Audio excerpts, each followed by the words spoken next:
একটা ছোট্ট কথা বলেই শেষ করব। এক ব্যক্তি এক দোকানে ভাত খাওয়ার জন্য গিয়েছে। কোথায়? ভাত খাওয়ার জন্য হোটেলে গিয়েছে। তো ওই তরকারির সঙ্গে কিন্তু একটা পাতলা ডাল ফ্রি পাওয়া যায়, দেয় কি না দেয়?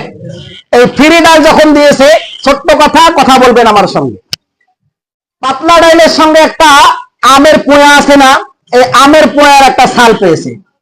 তো এই আমের পোয়ার ছালটা নিয়ে একটু চাটান দিয়েছে মুখে ঢুকে। তো দেখে এটা স্বাদও নাই, মজাও নাই, টকও নাই, ঝালও নাই, মিষ্টিও নাই, কিছুই নাই। এখন এই আমের চক নিয়ে দোকানদারের কাছে গেছে, যা বলতেছে এই যে পাতলা ডালটা ফ্রি দিচ্ছেন, ফ্রি এমন ভাবে দিলেন যেটাতে স্বাদও নাই, লবণও নাই, ঝালও নাই, টকও নাই। বলে কেমনে বুঝলেন?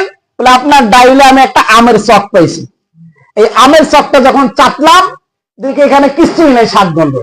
দোকানদার বলে পাইবেন কেমনে? আপনি চাটার আগে আরো 10-12 জন চাচ্ছে,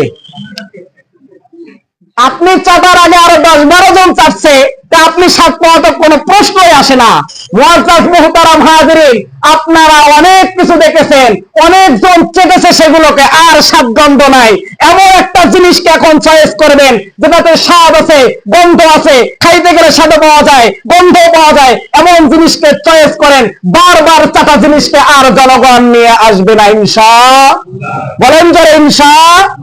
বারবার কাকে চেটেছে, বারবার কাকে এনেছে আপনারা খুব ভালো করে জানেন। যারা আসে নাই, বসে নাই, কিন্তু বারবার আমাদেরকে বলেছে দিন কায়েম হবে, সমাজ ব্যবস্থা ভালো হবে, আপনাদের সন্তানদেরকে সুন্দরভাবে লালন পালন করতে পারবেন, ডারউইনের থিওরি আর সমাজে ঢোকানো হবে না।